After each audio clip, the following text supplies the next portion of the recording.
We good? All right. So today's lecture is all about the underpants and the underpants area. All right. Most of this stuff is just general fun of knowledge. There is some things that you need to know about for pre-hospital assessment and treatment, but a lot of it is just, hey, let's talk about STDs. And here we are. There are 3 of them that cause sores: herpes, syphilis, and genital warts. As a common rule of thumb, if there's a sore on it, don't touch it. I shouldn't have to tell you that, but there you go. There's your point for today. This is a problem. There's 2 types of herpes, 1 and 2. Genital is type 2, oral is type 1. They usually, so it's a nerve type of a thing to begin with, which is why they get the burning, the itching, and this tingling.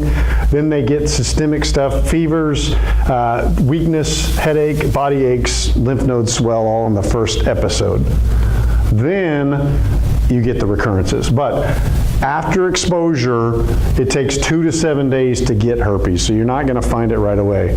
I can't tell you how many times I've had a patient come in an hour after they had sex and they want me to make sure they don't have these problems. I don't know. You might have it, you might not. You got to wait a week. They first get these vesicles, then the vesicles rupture, and then they scab over and they heal. Usually peak at about a week to a week and a half, and then about a month before it goes away.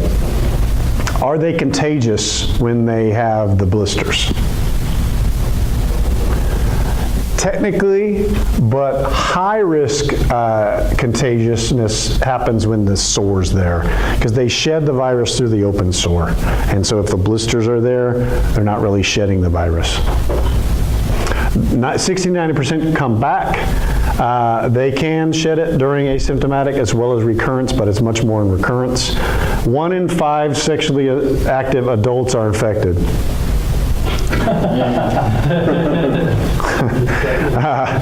Lesions increase the acquisition and transmission of HIV. Why is that? This is open wound. Can also be oral, perianal, and neonatal. So how does a kid get it? Vaginal. They pass them through the vaginal canal. So how do we make sure newborn kids don't get herpes? C-section, yeah. That's why they check that on moms, to make sure that you don't give it to the kids. Here they are. How do I test for that? How do I check to see if that's herpes? What I do is I get a cotton swab and I rub it in that sore, because that's where the virus is shed from, and then I send it off. Is that as contagious as this? Which one's more contagious? I'm not touching either one of them. Yeah. So this is, yeah, exactly. Don't roll the dice, but this one shouldn't be contagious because it's still intact. Syphilis is another ulceration. It's a great imitator. It mocks and looks like a lot of stuff. First phase is primary syphilis when you get the sores. Anybody seen Treponema pallidum? That's the bacteria that causes syphilis. You know what it looks like? It looks like a corkscrew. So how do you think it creates that sore? Screws itself in. It primarily shows up as genital ulcers. Secondary, 2 to 10 weeks after the wound's healed, they get a rash, which is contagious. So you can actually spread syphilis just by hand-to-hand contact if somebody has it. Tertiary is the third phase, 3 to 25 years after your initial infection. That's when you get the neurologic stuff, heart stuff, skin stuff, and bone disease. That's what it looks like. That's the rash. Pretty nondescript. What characteristic on that would make you think about syphilis? There's one thing on this rash, and it's the palm. If it involves the palms or the soles of the feet in an adult, that's syphilis until you can prove otherwise. That's going around right now with kiddos as far as the, what is it, hand, foot, and mouth. So the palmar lesions, anytime somebody has a rash, I look at their palms, always, because that helps you diagnose. Those are the 2 main ones. But an adult, that's what it looks like, and that is contagious. So don't shake anybody's hand if they got palmar lesions. Here's who all that we know for sure had syphilis. Look at that. Columbus, Lenin, Hitler, Mussolini, Ben Franklin, Abe Lincoln's kid, Al Capone, you know, that he had the neurosyphilis. That's one of the things that made him so simple at the end of his life. Beethoven and Howard Hughes. That's a list is way longer than that. Then you've got your drainage STDs. Gonorrhea, chlamydia, and trick. Chlamydia is number one. That's the most common. It's also a major cause of female infertility and pelvic inflammatory disease. It doesn't like to hang out by itself. So you get in co-infections, usually chlamydia and gonorrhea are best friends. You can get discharge to either urethral, male penis, or female, vaginal. They get proctitis. What's that mean? Butt pain, inflammation of the butt. How do you think you get that? 1 to 3 weeks after exposure. Men are usually asymptomatic. Women too. It's at its highest rate in sexually active adolescent females. This is what a cervix looks like when it has cervicitis and chlamydia. That's just pus coming out of the opening to the cervix. You can get it in your eye. How do you get it in your eye? Same way you get it in your butt, same way you get it in your vagina. It's got to be put there, and a lot of times people touch themselves and then they touch their face, but sometimes you're face-to-face contact with the infected area. It's a lot of drainage. It's not your typical pink eye. It's a ton of discharge that you wipe it away and it comes right back. But again, spread by hand, so wear your gloves. Here's what it does. It usually infects down in the cervix, but then it can go up higher into the intrauterine cavity and into the fallopian tubes, and it can cause scarring and PID. Second most common is gonorrhea. That also takes a week to about 2 weeks. 20% of women with untreated gonorrhea develop pelvic inflammatory disease, discharge, burning when they pee, and just pain. Again, also present anywhere you put it. And they can get a disseminated disease with a rash, arthritis, heart disease, and meningitis. It is the most common cause of septic arthritis in patients under 50 years old. So if they just have one hot infected joint, it's usually gonorrhea. That's this one. You'll notice that looks a lot like the other exam. How do we tell the difference? It's a test. And we used to have to use a long probe with a Q-tip on the end to just swab out the urethra. Now you can do a DNA probe off a urine sample. So if you're at a place where they make you swab, go somewhere else, because it doesn't have to be that painful. Pelvic inflammatory disease is essentially a progression of cervicitis and gonorrhea and chlamydia. It's just going up into the uterus and into the tubes. Prior infections or an IUD, an intrauterine device, all are predisposition to PID. If you're pregnant or you're on birth control, you don't get it as often. Why is that? Well, because the entire uterine cavity is filled with the pregnancy, so it can't really get up there. Contraception, just because you're blocking the barrier there, it's not getting up. But this is essentially, that's your typical discharge, but when it ascends up into the uterus and the tubes, that's when it becomes pelvic inflammatory disease. Caught early, treated with antibiotics. It can get worse and can develop abscesses, so those big giant pocket balls of pus. How do you get those out of there? Surgery. And they develop this Fitzhugh-Curtis syndrome, named after 3 guys who I'm sure were super good friends. I don't ever want to name a pelvic infection after myself. Here's the abscess, just forms a big swelling and an infection.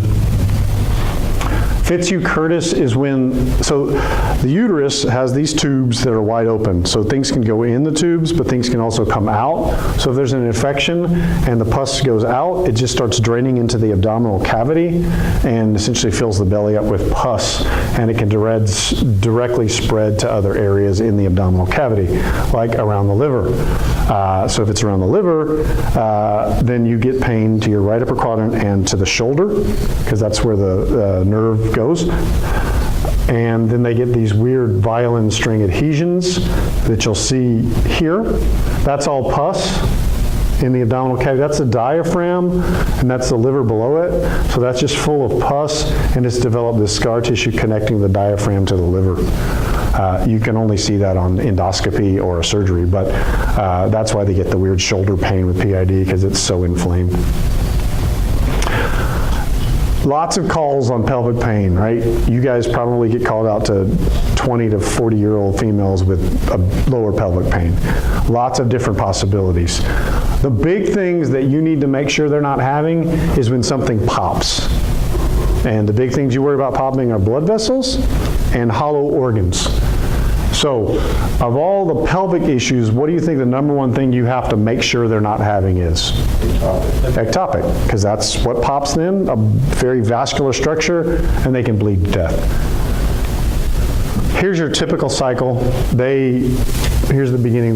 Menses, their bleeding happens, then the follicles start to mature, they develop this little sac, which then pops, releases the egg, and then the whole thing starts all over again. It reabsorbs, and then the monthly cycle begins. If those sacs don't pop, or they develop ones that are irregular or whatever, and they don't form, that is a cyst, an ovarian cyst. There's two different phases of the cycle, which tells you what kind of cyst it is. Any cyst bigger than 2 centimeters or any follicle is a cyst, and they can be the size of a pea to the size of an orange. Now, the ovary is pretty vascular, a lot of blood supply. So eventually, some of those cysts get big enough that they erode into a blood vessel. So what happens to the cyst? It fills full of blood. And they can bleed a lot from these things. That's called a hemorrhagic ovarian cyst. They can die from those if they bleed enough.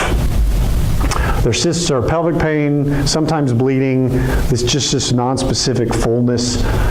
When a cyst ruptures and it's not bloody, they get pain. And that's just because that cyst fluid irritates the peritoneum.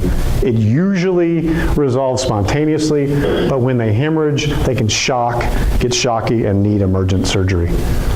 Now, here's a normal ovary. It's got 2 kind of tie-down points. So think of a ball with 2 tie-downs. If it's weighted properly, it just sits there. But if it's weighted funny, like there's a cyst on the top, what do you think happens to that ball? It spins, right? It twists. So that's where the blood flow comes from. And if you've twisted it, what happens to the blood flow? There's only one source in, right there. So if you kink it or twist it, what happens to that ovary? It dies. That's called ovarian torsion.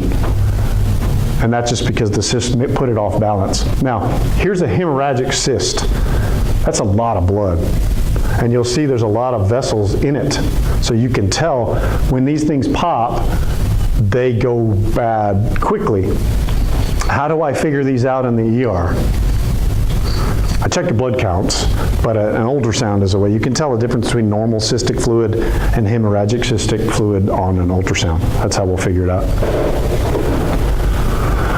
Talked about torsion, usually associated with tumors or cysts because it gets the ball off weight and it spins. They get this horrible, severe pain, like a kidney stone almost. And they vomit just like a kidney stone, and they don't usually bleed. So that sounds a lot like a kidney stone, doesn't it? And so we'll get urine, it'll be normal. We'll do a CT of the abdomen, it looks normal. And then we do an ultrasound and they check actually blood flow to the ovaries, and there won't be any. And that's how you know what it is. That's just that blood flow, how it twists and kinks. Here's what it looks like. So there's the twisting there. Look at that ovary. Does that look like it's getting a lot of blood? Looks pretty pale. So if we don't untwist it, what happens to that ovary? It dies. And so what do you think happens to female fertility? Got a way lower chance of getting pregnant later. So we always want to try to make sure we can diagnose this before the ovary dies. And it's because the pain is so severe, patients don't usually sit at home with that stuff. They come in. This is exactly like testicular torsion. It's just in the abdominal cavity as opposed to outside of the body. Endometriosis is a common thing. It's where the uterine lining goes anywhere other than where it's supposed to be. It can go, usually it goes close because of just the physical connection, like the ovaries, the fallopian tubes, bladder, abdominal cavity. But it can go to the lung, it can go to the heart, it can go to the brain. They find it all kinds of weird places. You just see it seed outside of there. The way we treat it is they put them on birth control. They can eventually do a hysterectomy or pain control. Fibroid tumors are the big giant ones in the abdominal cavity, like the lady who says they removed a 300-pound tumor from my belly. That's usually a fibroid. On another note, they have to be kind of big to not notice a 300-pound tumor. Also known as a leiomyoma. It's benign. It's not cancer. It doesn't turn into cancer, but it's the most common. It's very common in African American women. They usually have pain and bleeding. These are all the different kinds. It's just based on where in the uterus it is. There's the big look at it. They just remove it, and frankly, a lot of times they lose a lot of blood because they're just so big. The blood comes with it. Uterine cancer is very common. It's the most common kind of gynecologic cancer. Most women, or the average age is at 58, so they're older. If they've been on continuous estrogen, or they had periods early, or had periods till they were older, that just increases your estrogen exposure. They bleed and they have painless enlargement. Any woman who bleeds after menopause has cancer until I can prove they don't. That's what it looks like. That's the uterus, that's the cancer itself. Ovarian cancer, very deadly, usually age 55 to 65. If they couldn't get pregnant, didn't have many babies, history of breast or colon cancer, and family history, they're much more common. It's usually in an advanced stage. Why is that? Well, by the time we find it, why is it so far along? So the ovary is all kind of by itself. So it has a lot of space to grow. So usually by the time you get symptoms, it's already grown and metastasized. That's why it's such a high-risk cancer. Here's the symptoms: pain, bloating, weight loss. Sometimes they'll get a pleural effusion, and if they get ascites, that's another thing, that if they have ascites in their belly and they don't have a reason, like liver failure or something, it's cancer, until I tell you it's not. That's what it looks like. Super irregular looking. That's normal ovary. Cervical cancer, much more commonly diagnosed early, way less deadly. Why do we catch that more? Because you can see the cervix. It's right there. Pap smears, that's why they do them, is to check for cervical cancer. If they had sex early, lots of partners, or high-risk male partners. So what's this telling you? Maybe it's a sexually treated infection, which is why they do that HPV vaccine for pre-adolescent girls and boys now, to try to prevent that. Normal cervix is just smooth and round. If it has an irregular cervix appearance like that, or surface like that, that's cancer. Here's what it looks like to the naked eye. It should all be about that color pink without any of weird looking colors. It should all be the same color. All right, so now we'll go to OB. What's the oldest woman to have a baby? How old do you think the oldest woman to have a baby was? 67. Could you imagine having a baby at 67? No, absolutely not. Oh my gosh. What's the biggest baby? 22 and a half pounds. 1955. I'm going to guess mom had some gestational diabetes or something, because that's usually the only way they get that big. Or it was just a giant baby. Normal pregnancy, the way we check is the HCG test, the urine dipstick. Do I have a special magic dipstick test at the hospital that's better than the dollar store? It's the same. It's the exact same test. You're just paying way more. So I get a lot of patients say, I just want to confirm I'm pregnant, that's why I'm here. Okay, but I'm going to tell you just what that dipstick test told you. It doubles, so it climbs up every 2 to 3 days for the first 7 to 8 weeks. Usually takes about 8 to 9 days after the lady's ovulated to show up on a pregnancy test, and it can be detectable for up to 3 weeks after delivery. So if your wife or significant other is worried she's pregnant right after she had a baby, don't trust that test. It's going to come back positive because the hormone level hasn't dropped yet. They clot way better than you and I do. Why is that? So what's going to happen when they deliver? They're going to bleed, right? So the body is getting ready for that, and it has more coagulation factors. It's just better at fixing that bleeding. A side effect of that is they have more clotting disorders like pulmonary embolisms, DVTs. They're much more common to have those things. So just be aware of that. There are 5 different kinds of abortions. Threatened abortion is when you're pregnant and bleeding. It just means you might have an abortion. Incomplete is when you're bleeding and there's stuff coming out the cervix. That means it's about to happen. It just hadn't finished yet. Here's the difference. Threatened, everything's fine. Incomplete, stuff's coming out. Complete, it's already come out. Inevitable means everything's fine, but the os is wide open. It's inevitable. It's going to happen. And a complete is way after everything's happened, the cervix is closed, you're back to normal, but you still have a positive test. And then the missed AB, you had an abortion, but the baby's still in you. What's the risk there? Sepsis. They get bad sepsis because that's just a foreign body in the uterus, which can attract bacteria. Bacteria multiply. It's a very super painful uterus, usually high fevers, usually septic, so low blood pressure, high heart rate, and you got to get that baby out of there right away and start real broad spectrum antibiotics to fix that infection. They get real sick. These are the ones that have the back alley miscarriages or abortions, or the little girls who didn't want to tell mom they were pregnant, those kinds of cases. Ectopics, this is the big one that you need to worry about. Anybody who's of reproductive age and has pelvic pain, any female, you've got to assume they have ectopic until you can say they don't. All these make you higher risk. Prior infections. Why do prior infections make you more prone to ectopics? Yeah, the tube's smooth, it should slide right through there. If it's scarred up, it gets hung up and it will implant in the fallopian tube. That's kind of the common denominator with all this. The distal fallopian tube, so right where the fallopian tube dumps into the uterus, is the most common. Usually about 5 to 8 weeks after their last period, they usually have pain. They can have bleeding, or they might not have bleeding. Why would they not bleed in some cases? It's location. If it's in an area where the blood's going to pour in the abdominal cavity as opposed to out the vagina, that's why they may not bleed. Or the ectopic may not have been quite big enough to start rupturing or tearing stuff yet. Why does it happen? Why do you get these most commonly, the bleeding and the big complications at 5 to 8 weeks? It's all about size. The fallopian tube's about the size of a Whataburger straw. The pregnancy has to grow big enough to where it can't live in that straw anymore. When it outgrows its home, that's when the tearing and the ripping happen, and that's about 5 to 8 weeks. That's why that happens. So if you've got an ectopic, what do I do about it? How do we fix that?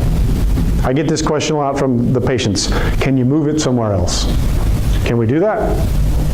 Can't. It won't reimplant. You can't do that. So you got to get it out of there. And so there's 2 ways to get it out of there. It's medically treat it if it's early and it's not bleeding, or surgically treating it. Medical is with methotrexate. It inhibits cell division. Essentially, it kills dividing new baby cells. In rapidly dividing fetal cells, the pregnancy dies. Then your body treats it like a miscarriage, and you cramp, you bleed, and you pass it that way. What kind of drug kills cells? When do we give patients drugs to kill stuff? Cancer. This is a chemo drug. And it can only be given by chemo nurses because it's so toxic.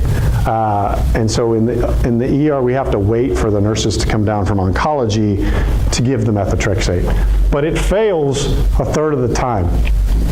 And when it fails, then you have to do surgery to remove that. If they're actively ruptured, you just don't even mess with the methotrexate. You go straight to surgery. Rogam. Anybody had a significant other that got this drug? So our blood types can be positive or negative, right? If mom is negative, And this is why when you get blood transfusions, they have to match everything. If I give a negative person positive blood, the negative person has antibodies that are going to attack that positive blood. So mom and baby don't always have the same blood types, right? So if baby has positive blood, mom has negative blood, what do you think mom's going to do to that baby? It's going to reject it, attack it. So when a pregnant mom gets the baby's blood in her bloodstream, that kicks off that immune response where you start to develop the antibodies to attack future pregnancies. So we give them the RhoGAM to tell the immune system to chill out, don't develop those antibodies. That's what that's for.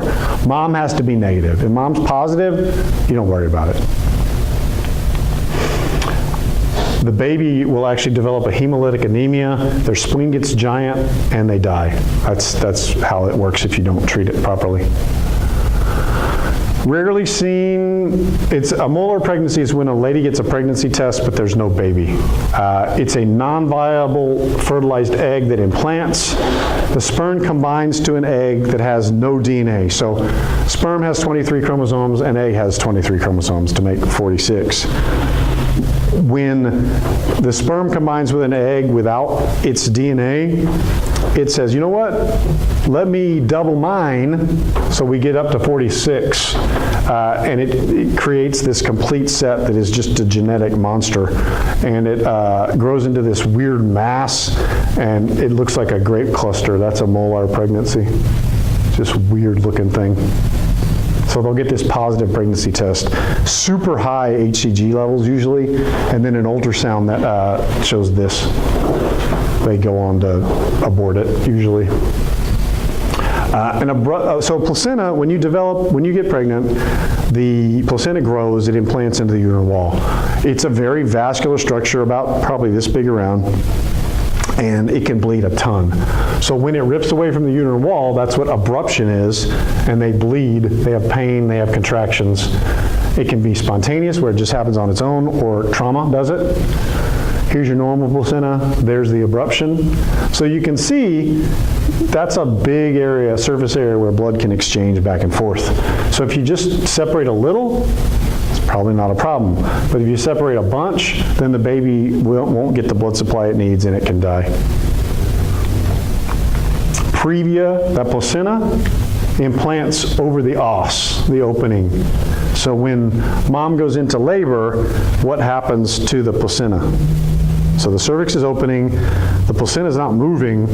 What do you think happens to the connection? It rips and it tears. So you're going to see a lot of arterial looking bleeding out of the vagina. Usually painless. Don't do a pelvic exam. Why do you not want to do that? So if I go poking on something that's barely, super fragile, barely hanging on, I can rip it more and worsen that bleeding.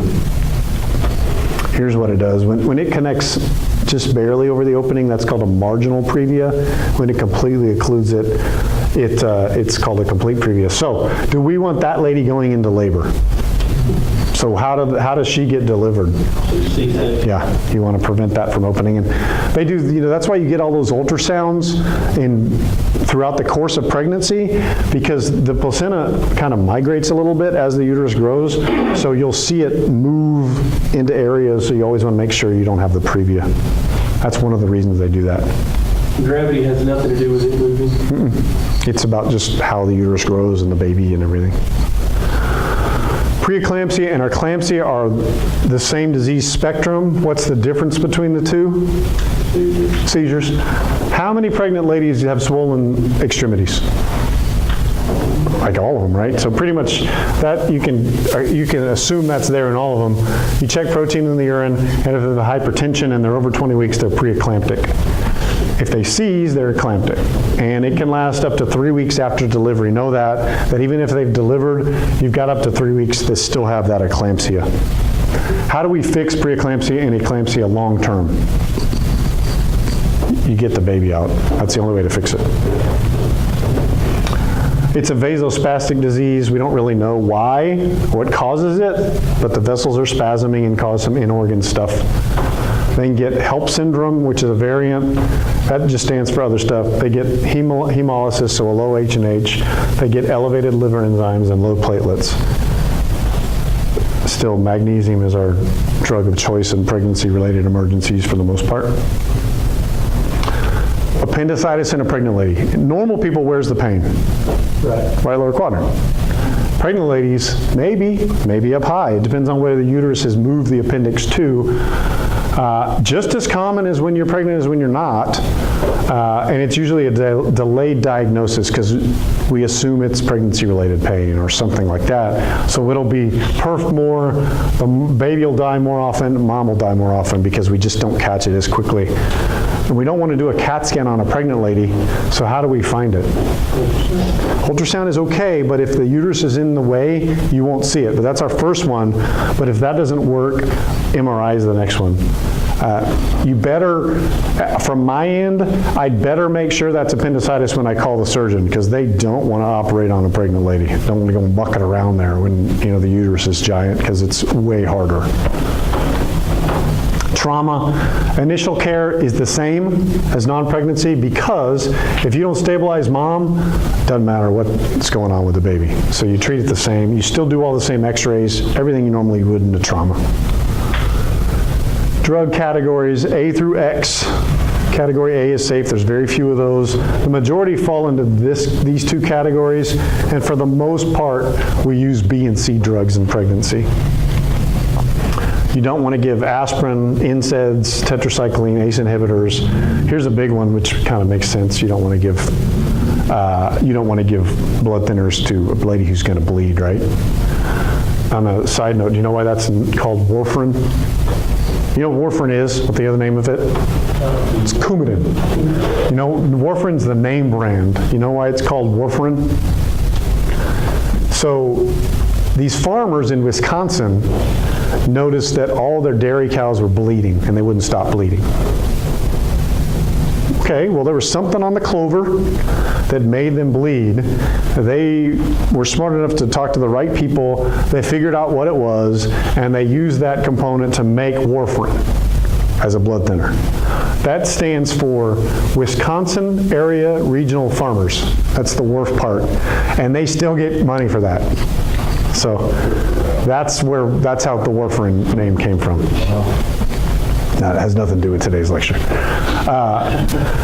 Premature rupture of membranes is when a lady's bag pops before its time. The reason that's a problem is because when that bag pops, it's no longer a sterile environment. Bacteria can get up, the baby and the uterine lining can get infected.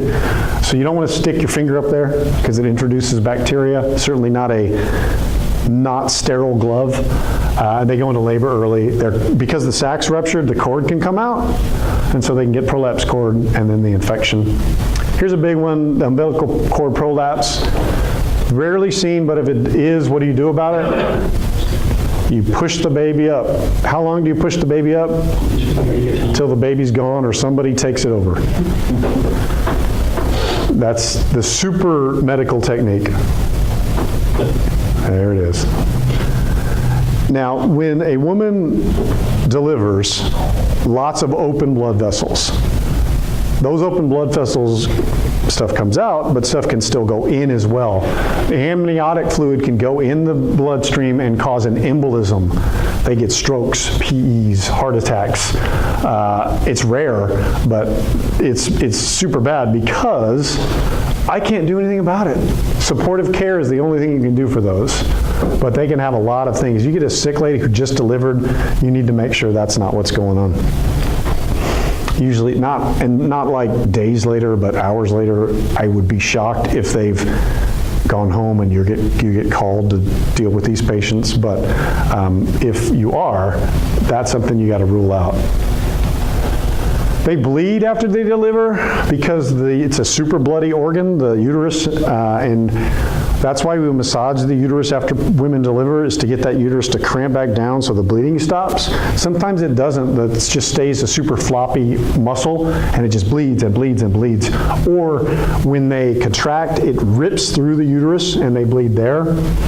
So how do we treat postpartum hemorrhage like that?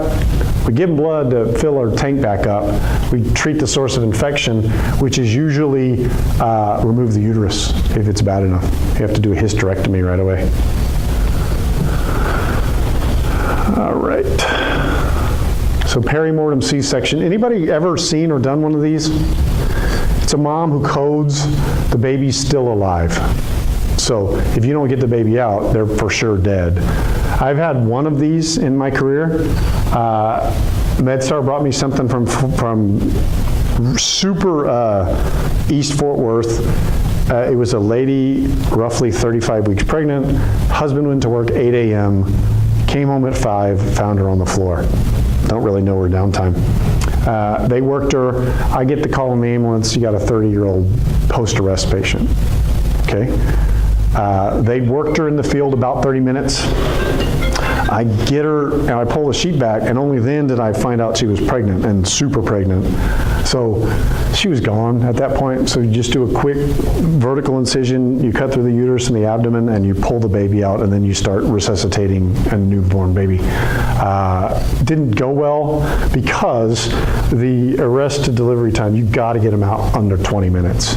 Super, I mean, how often do you, number one, get the call in time to get to scene and to the hospital in 20 minutes?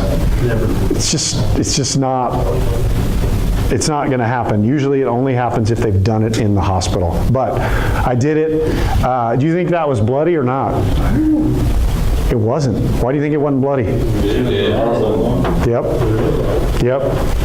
The baby was, way dead. So the point of that is, if you have a pregnant lady who's coding, code her en route.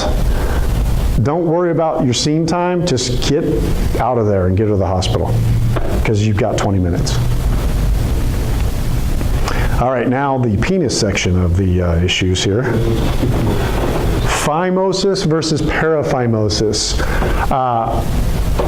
For these two diseases, you have to have a foreskin. So if you're circumcised, you don't have to worry about these. The difference is, for para, you call the paramedics. That's how I remember the difference between the two. So phimosis is when the foreskin doesn't come down, it's stuck. Para is when it's come down and it won't go back up. So you just can't pull that down. How do you get that down? You have to cut it open and rip off all the scar tissue. Yeah. Paraphimosis is an emergency.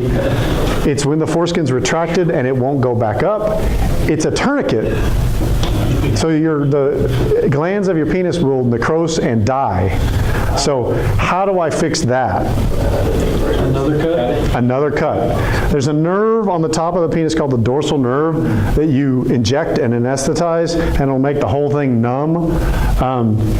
And what I'll do is I'll put 2 clamps on each side of the foreskin and cut in between the two, and it releases it enough to where you can pull the foreskin off, which then he'll go to the OR later to get a circumcision, because it'll keep happening.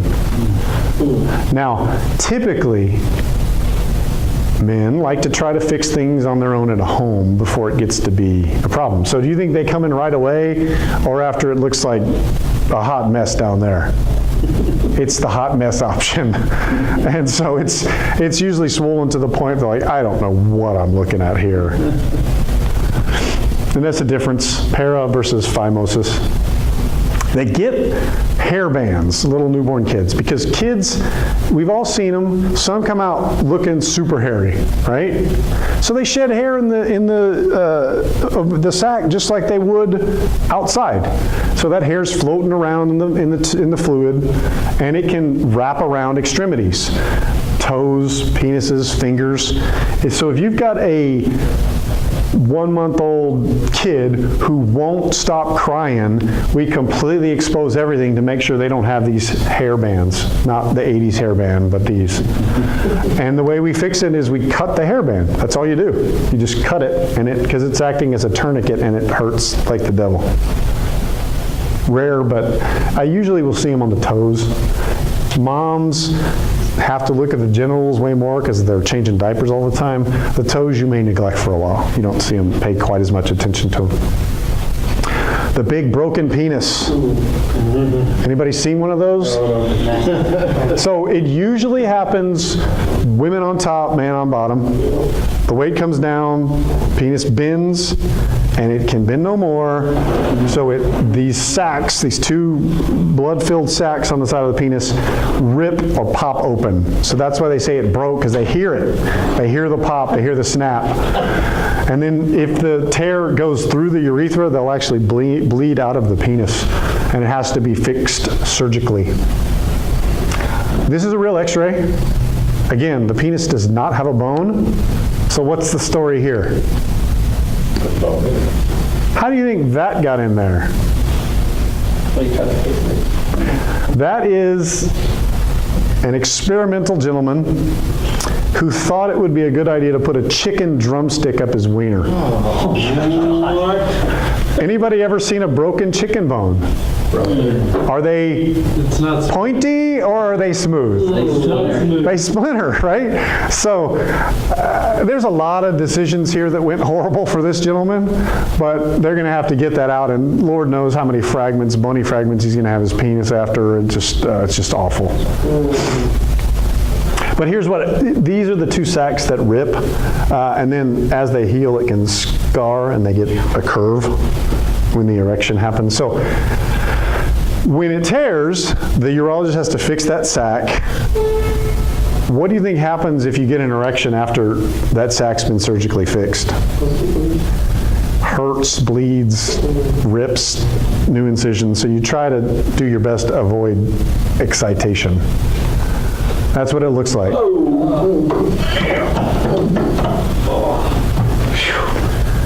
Priapism is the have you had an erection longer than 4 hours type story.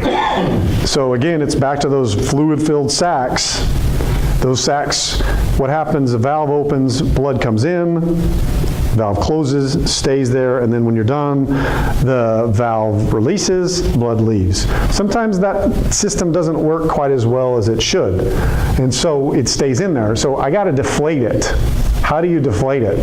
A needle. Yep. Nothing super fancy. There's low flow, which means it won't drain out, and high flow, which means too much coming in. High flow is usually an injury from trauma. You fix the bleed, their spinal cord injury. Sickle cell people get it. I had a guy in Arlington who would give himself priapism just to get pain medicines. Because he'd been there so often, he had such a bad drug addiction that we wouldn't give him narcotics anymore. And the only way he'd get narcotics is because the primarily male staff of doctors are like, oh, you have all the narcotics you want. So he figured out to give himself priapism is the only way he'd get narcotics. That's how desperate he was. Eventually, we got the urologist to come in and put a device in his penis where we could deflate it manually without giving him narcotics. That's how bad his disease was. Yeah, that's desperate. Here's a slide of how a boner happens in case you want it. Low flow, you give a smooth muscle relaxer to open that valve. It's terbutaline. It increases the flow back into the venous system, and you aspirate it out, and this is that shunt placement that we talked about. High flow is you embolize or operate on that artery that won't stop bleeding. Torsion, just like ovarian torsion, it peaks in kids. It's a sudden onset of testicular pain. Looks a lot like a kidney stone. Now, how do you fix testicular torsion? In a normal testicle, there's a ligament right here that connects the scrotum to the testicle, and so that it doesn't twist. If you have torsion on one side, that means you don't have that ligament, and you don't have it on the other side either. So they'll tack down both sides so that you don't get torsion on the other side later. Because if you torse and that testicle dies, again, it's fertility problems down the road. It looks different usually though. You'll see it twists and it's more horizontal than vertical. That's how you'll see it on exam. How do we fix it in the ER? It's called an open book technique. You grab it and you open a book. That's how you detorse it. That's how they teach us to do it. I have not had a lot of success with that technique. Usually they have to go to the OR. Just a moment of silence. We see this a lot where people can't pee. So how do we fix it? We help them pee, we put a catheter in. Usually it's mechanical, like the prostate is just too big, or they have a prostate infection, or that phimosis will happen, or there's some scar tissue or stricture. Sometimes neurologic patients get it if the spinal cord stops, diabetics where the nerves don't work right, or MS. So I put a catheter in the ER, right? And they want to go home, which I get. What do we do about that? Do we leave the catheter in, or do we take it out? Well, they cath themselves, right? Well, let's say here, if they come to me in the ER, it's the first time it's ever happened. I cath them, they want to go home. Because I peed, I feel fine now. If I take that catheter out, what do you think happens? Same thing, right? I'll see you in 4 hours. So we leave it in, and the urologist takes it out in about 2 to 3 days. They make them pee for them in the office to show that they can still urinate, and then they'll figure out why it happened to begin with. If they can't pee, they put it back in, and then they figure out why it's happening. But if we take them out, they will be right back. And you guys will hate me because they'll call you again at 4 a.m. Cold medicines will do it. Antidepressants, anticholinergics, high blood pressure pills, and pain pills will make them retain urine. Much more common issue, we see stones all the time. Most are calcium oxalate, some are struvite, some are uric acid. Here's your typical size. They're pretty small. There's your struvite. You want to try to pass that. Uric acid stone. This is patients with gout typically have these. They mimic torsion, ectopic, appendicitis, biliary colic, hernias. They look a lot like a lot of stuff. It is the most common misdiagnosis in AAAs. On exam, is there any trick you can use to make you think, hey, maybe I'm more kidney stone than intra-abdominal thing? It's exam. They don't typically hurt when you push on them, when you palpate them, as opposed to these other issues that typically hurts when you examine them. But we've seen them sweaty, vomiting, one side, sudden onset. They typically characteristically look the same, but they can mimic lots of stuff. Here's how we treat it. Fluids, pain meds, NSAIDs, we shock it out of them. We remove it by going up and grabbing it, or we open them up if it's big enough and take it out that way. Kidney transplant tidbits, it's the most common organ that's transplanted, usually in the pelvis. Why do we put it there and not back where it came from? Why did we put it in the pelvis? What is the pelvis? It's a bone, right? So it's just a helmet for the kidney in essence. It's a protective shell that protects it a little bit better. That's why they put it there. Hep C is common because it's a bloodborne infection and we didn't used to screen for it as much. Rejection is clinically subtle. We just check a kidney function test and we call their transplant team. That is it, gentlemen. Any questions? All right. So go forth and procreate safely. Never having sex again. Yeah. See you guys.